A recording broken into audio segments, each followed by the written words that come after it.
Hello student, welcome to my channel. आप सभी लोगों का हमारे इस चैनल पर स्वागत है।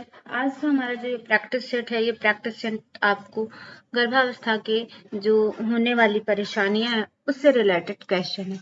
तो क्वेश्चन नंबर फर्स्ट क्या है कि गर्भावस्था के प्रथम 3 माह ट्राइमेस्टर कहलाते हैं।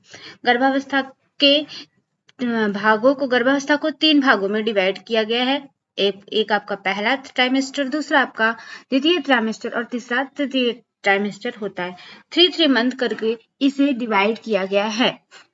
तो गर्भावस्था के जब प्रथम 3 माह होते हैं वो प्रथम ट्राइमेस्टर के अंतर्गत आते हैं। तो इसका जो करेक्ट ऑप्शन होगा, option number A is the correct option. वह प्रथम ट्राइमेस्टर के अंतर्गत आते हैं। Next question, question number second. गर्भावस्था में लौह की कमी से होता है। गर्भावस्था में लौह तत्व की अगर कमी हो जाती है तो उससे निम्न में से कौन सा रोग होता है? ए ऑप्शन आपका गर्भपात है, बी ऑप्शन आपका मृत शिशु है, सी ऑप्शन आपका मानसिक मंदन है और डी ऑप्शन आपका उक्त सभी है। तो गर्भावस्था में लौह तत्व की कमी से जो सर्वाधिक होने वाला लक्षण है, क्योंकि शुरुआती दौर में ही यह लक्षण क्या है, अगर शुरुआती दौर में ही लौह तत्व की कमी हो जाती है तो उस समय जो है आपका जो लक्षण देखने के लिए मिलता है वह लक्षण आपका गर्भपात होता है। ये क्या होता है? गर्भपात होगा। इसका जो करेक्ट ऑप्शन होगा, option number A is the correct option. क्या होगा इसका बिल्कुल करेक्ट ऑप्शन? इसका जो करेक्ट ऑप्शन होगा, option number A is the correct option.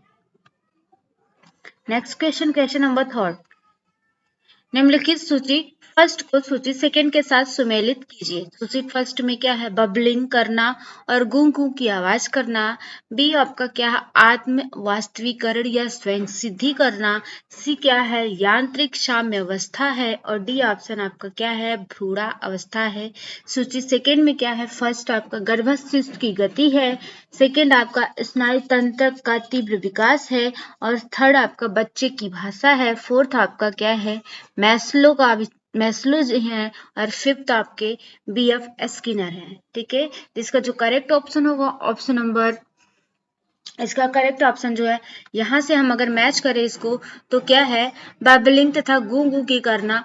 शिशु जब छोटा होता है तो वो उसके अंदर बबलाने की प्रक्रिया होती है और कुछ आवाजें वो निकालने का प्रयास करता है। जब वो बोलना सीखता है तो उस समय वह कुछ आवाजों को निकालना प्रारंभ करता है। तो ये जो बबलिंग करना और गूं गूं की आवाज करना, ये आपके बच्चे की भाषा के अंतर्गत आता है। किसके अंतर्गत आता है? तो ये बच्चे की जो भाषा के अंतर्गत आएगा।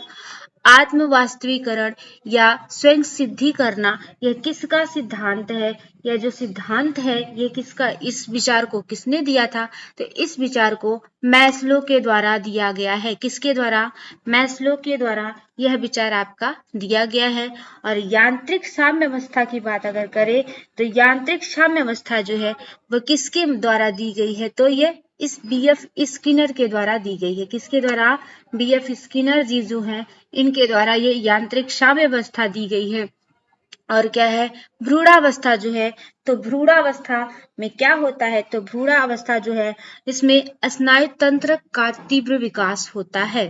क्या है? तो भ्रूणावस्था में आपका स्नायु तंत्र का तीव्र विकास देखने के लिए मिलेगा। ठीक है, स्नायु तंत्र का इसमें क्या होता है? तीव्र विकास होता है। तो इसका मतलब इसका जो ऑप्शन सही होगा, ए का तीसरा, बी का चौथा और सी का पांचवा और डी का दूसरा। तो इसका जो करेक्ट ऑप्शन होगा, ए का तीसरा। अब हमको ए का तीसरा जहां भी मिलेगा, ए का तीसरा मतलब इसका मतलब इसका जो करेक्ट ऑप्शन होगा, option number B is the correct option. इसका जो करेक्ट ऑप्शन होगा, option number B is the correct option. Next question, question number 4। गर्भावस्था के अंतिम दिनों में औरत को प्रायः दिल में जलन होने लगती है। रीजन क्या है? वस्तुतः यह अधपचे भोजन के कारण होता है, जिसके कारण पेट में गैस जमा होने लगता है। गर्भावस्था के अंतिम दिनों में औरतों को प्रायः दिल में जलन होने लगती है, ऐसी स्थिति नहीं होती। गर्भावस्था के प्रारंभिक दिनों में जो 2 से 3 महीने होता है, उस मंथ में जो है यह आपको देखने के लिए ज्यादा, यह स्थिति जो है आपको ज्यादा देखने के लिए मिलती है। वस्तुतः यह अधपचे भोजन के कारण होता है, जिसके कारण पेट में गैस जमा होने लगती है। तो अधपचा भोजन किसी भी अवस्था में, किसी भी हालत में जो है वो स्त्री ग्रहण नहीं करती। तो इसका मतलब है कि इसका दोनों जो है वो बिल्कुल गलत है। आपका असर्शन भी गलत है और रीजन भी बिल्कुल गलत है। ठीक है, आपका असर्शन भी गलत है और इसका जो रीजन गलत है। इसका जो करेक्ट ऑप्शन होगा, option number C is the correct option. ठीक है, असर्शन भी इसका गलत है और रीजन भी बिल्कुल गलत है। Next question, question number 5। गर्भावस्था के दौरान एक समान जुड़वा को जाना जाता है। गर्भावस्था जो होती है उसमें जब शिशु एक समान हो जाता है, मतलब एक समान जुड़वा दिखने लगते हैं, तो उसे हम किस नाम से जानते हैं? फैटर्नल ट्विंस कहा जाता है, मोनोजाइगोट ट्विंस कहा जाता है, डायजाइगोट कहा जाता है या मल्टीपल ट्विंस कहा जाता है। तो गर्भावस्था के दौरान जब एक समान जुड़वा होते हैं तो उन्हें हम मोनोजाइगोट ट्विंस कहते हैं। क्या कहते हैं? मोनोजाइगोट ट्विंस के नाम से उन्हें हम जानते हैं। इसमें क्या होता है, तो इसमें जो है बेबी जो होता है क्या है आपका, 2 होते हैं। ठीक है, जैसे आपका प्लेसेंटा जो होती है वो प्लेसेंटा क्या हो जाती है, जैसे ये आपका मोनोजाइगोट हो गया, एक स्पर्म ओवम यहाँ है और एक ओवम जो है वो आपका यहाँ है। ठीक है, तो ये क्या है, और जब स्पर्म आता है तो इन दोनों ओवम से, जब एक ओवम मान लीजिए ये ओवम है, इससे स्पर्म मिला और ये क्या हुआ, फर्टिलाइज हो गया। फर्टिलाइज होने के बाद ये 2 भागों में विभाजित हो जाता है। तो जब ये 2 भागों में विभाजित हो जाता है तो क्या है, एक आपका ये वाला अंडा इधर बन जाता है, एक अंडा इधर हो जाता है, एक अंडा इधर हो जाता है। तो इसमें 2 जो है वो क्या है, बेबी का निर्माण हो जाता है। बेबी तो आपके लिए जो 2 बच्चे हो, 2 शिशु का क्या हो जाता है, इसका निर्माण हो जाता है बस इसकी, बट इसकी जो प्लेसेंटा होती है, ये दोनों की प्लेसेंटा एक ही होती है। इनको पोषण प्लेसेंटा के माध्यम से मिलता है। तो ये जो दोनों की प्लेसेंटा है, ये दोनों की प्लेसेंटा एक ही होती है। और इसके साथ साथ क्या है, प्लेसेंटा तो एक होगी और यह या तो लड़का लड़का होगा या तो लड़की लड़की होगी। दोनों क्या होते हैं, एक समान जुड़वा होते हैं। और दूसरा आपका क्या होता है, तो दूसरा जो है इसमें प्लेसेंटा जो है, जैसे ये आपका यहाँ पर अंडाणु है, एक अंडाणु आपका यहाँ पर है, एक बेबी आपका यहाँ पर है, इसकी भी प्लेसेंटा अलग हो आपको देखने के लिए मिलेगी और इसकी भी प्लेसेंटा आपको अलग देखने के लिए मिलेगी। तो इसे हम असमान जुड़वा के नाम से जानते हैं। बट यहाँ पे समान जुड़वा की बात हो रही है तो इसे हम मोनोजाइगोट ट्विंस के नाम से जानते हैं। इसमें क्या है, प्लेसेंटा जो होता है वो हमारा अस्थायी अंग होता है और इसमें क्या है, इसमें अलग अलग प्लेसेंटा में देखने के लिए मिलेगी जो असमान होंगे। मतलब या तो लड़का, चाहे एक लड़का होगा एक लड़की होगी, या एक लड़का जो है, इसमें अलग अलग देखने के लिए मिलेंगे, बट इसमें जो है वो समान आपको देखने के लिए मिलेंगे। तो मोनोजाइगोट ट्विंस में जो है वो समान जुड़वा जो है वो आपको। Next question, question number 6। DPT से सांस लेने की समस्याएं, पक्षाघात और हृदय की विफलता हो सकती है। डीपीटी का अर्थ क्या है? डीपीटी जो है ये क्या होता है आपका, ये ट्रिपल वैक्सीन डोज होता है, मतलब इसमें 3 रोगों से यह रक्षा प्रदान करता है। तो डीपीटी में जब यह रोग हो जाता है तो इसमें रोगी को, जो बालक होता है उसको सांस लेने की समस्याएं होती है, पक्षाघात हो जाता है और क्या, हृदय की विफलता भी हो सकती है।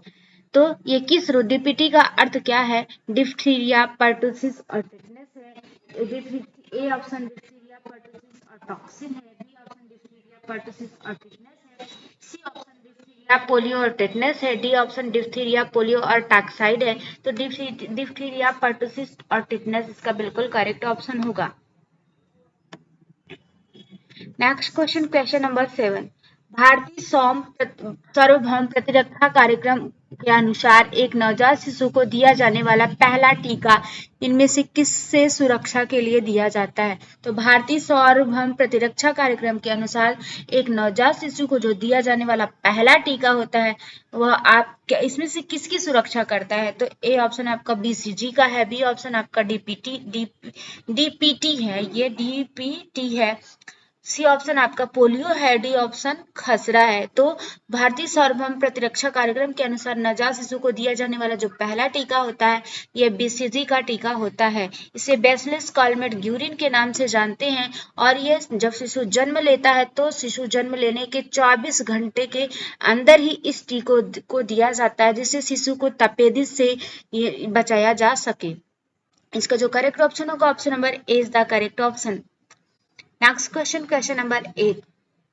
बीसीजी एक टीका है जो मुख्य रूप से तपेदिक के विरुद्ध प्रयुक्त किया जाता है। बीसीजी का क्या अर्थ है?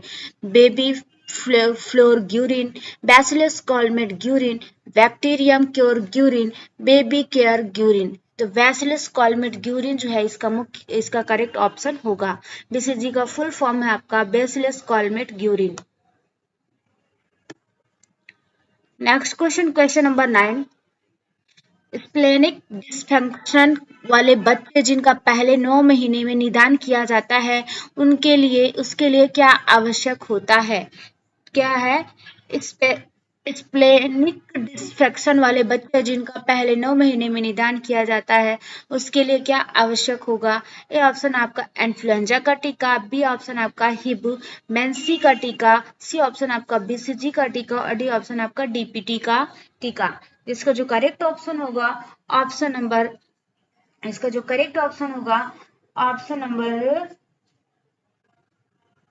D is the correct option. DPT का जो टीका है यह 9 माह के शिशुओं के लिए निदान के लिए दिया जाता है। इसका जो करेक्ट ऑप्शन होगा option number D is the correct option. Next question, question number 10। इनमें से कौन सा टीका मौखिक रूप से दिया जाता है? डीपीटी का टीका, बीसीजी का टीका, पोलियो का टीका या हेपेटाइटिस ए का टीका? तो जो मौखिक रूप से दिया जाने वाला टीका होता है वो आपका पोलियो का टीका होता है। पोलियो के टीकों को मुख के माध्यम से जैसे बूंद बूंद में हम इसे क्या करते हैं देते हैं। और इसका जो आपने देखा है कि पोलियो अभियान जो है वो हमारे भारत में काफी दिनों तक चला और भारत जो है वो क्या है पोलियो से मुक्त हो चुका है। तो ये क्या है, इसमें से कौन सा टीका मौखिक रूप से दिया जाता है? तो जो पोलियो का टीका है इसे मौखिक रूप से दिया जाता है। इसका जो करेक्ट ऑप्शन होगा option number C is the correct option. MMR टीका देने की क्या उम्र होती है? एमएमआर जो टीका है उस टीका को देने की उम्र क्या है? 3 महीने है, 6 महीने है, 9 महीने है या 12 महीने है? तो एमएमआर टीका देने की जो उम्र होती है वह उम्र आपकी कितनी होती है? यह आपकी 3 महीने होती है। 3 महीने इसकी उम्र होती है। और एमएमआर का फुल फॉर्म अगर की बात की जाए तो मीजल्स, मम्स, रूबेला। ठीक है, मीजल्स, मम्स, रूबेला एमएमआर का फुल फॉर्म होता है। Next question, question number 12। किस वर्ष पल्स पोलियो इम्यूनाइजेशन प्रोग्राम लागू किया गया था? 2001, 2005, 1995, 1990।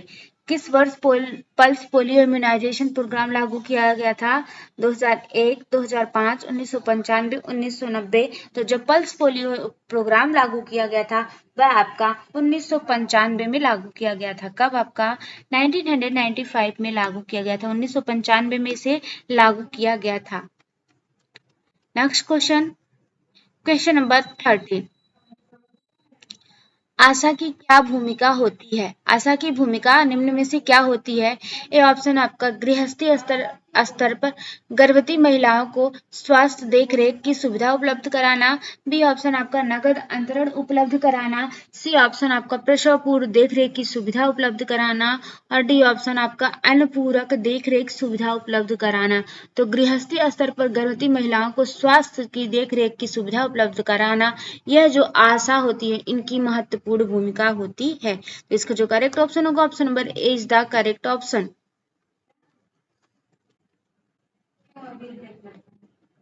जननी सुरक्षा योजना के अंतर्गत गर्भवती महिलाओं को देख रेख सुविधा प्रदान करने के पीछे क्या तर्क होता है? तो जो जननी सुरक्षा योजना के अंतर्गत गर्भवती महिलाओं की देखरेख सुविधा प्रदान करने के पीछे का जो तर्क होता है वो आपका संस्थानिक प्रसव सुविधा उपलब्ध कराना, मातृ मृत्यु दर में कमी लाना, नवजात शिशु मृत्यु दर में कमी लाना और डी आपका प्रसव से पहले नगद सुविधा उपलब्ध कराना। तो जननी सुरक्षा योजना के अंतर्गत जो गर्भवती महिलाएं हैं इनकी देखरेख के लिए जो सुविधा प्रदान की जाती है वह सुविधा यह प्रदान की जाती है कि जो है क्या है, यह सुविधा प्रदान उनको की जाती है जिससे क्या है वो आपने हाँ ये क्या है, जिससे वो क्या है जननी सुरक्षा के अंतर्गत वो इनको क्या है सुरक्षा प्रदान की जाती है। तो इसका क्या है, इसमें से विकल्प चुनना है कि सर्वाधिक उपयुक्त विकल्प क्या है। तो ये क्या है, सर्वाधिक उपयुक्त विकल्प जो होगा वह क्या है आपका, कौन कौन से इसके अंतर्गत आएंगे। तो इसके अंतर्गत जो आएगा आपका ए आएगा, और क्या है ए आएगा, बी आएगा और सी आएगा। मतलब इसका जो करेक्ट ऑप्शन होगा option number D is the correct option. कौन कौन से इसके अंतर्गत आते हैं, तो इसके अंतर्गत आपका संस्थानिक प्रसव सुविधा उपलब्ध कराना, मतलब संस्थानों पर जैसे अस्पताल हो गया, प्रसव केंद्र हो गया, यहाँ पर उनको ले जाके उनके प्रसव को की सुविधा उपलब्ध कराना, ये भी इसके अंतर्गत आएगा। और क्या है इसके अंतर्गत आएगा, और जो इसके अंतर्गत आता है कि मातृ मृत्यु दर में कमी लाना। जो मातृ मृत्यु दर है, मतलब अगर अच्छी प्रकार से डिलीवरी नहीं हो पाती थी तो माताओं की मृत्यु हो जाती थी, इसमें भी कमी लाना इसका उद्देश्य है। और नवजात शिशु मृत्यु दर में भी कमी लाना इसका उद्देश्य है। मतलब ए भी आपका इसका उद्देश्य है, और बी भी इसका आपका उद्देश्य है, और सी भी इसका उद्देश्य है। ठीक है, लेकिन डी इसका उद्देश्य नहीं है। ठीक है, डी इसका उद्देश्य नहीं है। क्वेश्चन नंबर 15, जननी सुरक्षा योजना के अंतर्गत प्रसूति के दौरान महिलाओं को अतिरिक्त दी जाने वाली नगद धनराशि में निम्नलिखित में से कौन सा दृश्यमान लागत व्यय शामिल है।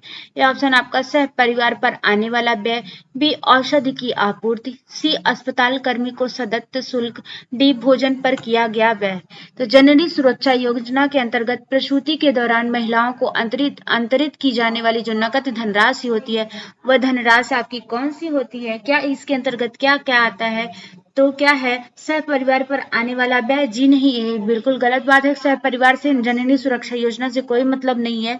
अस्पताल कर्मी को सदस्य शुल्क, ये भी नहीं आएगा। भोजन पर किया गया बल्कि जो जननी सुरक्षा के अंतर्गत जो प्रसूति महिला, उस महिला के औषधि पर जो खर्चा आने वाला है उसी से यह क्या होती है आपकी जुड़ी हुई होती है। इसका जो करेक्ट ऑप्शन होगा ऑप्शन नंबर बी।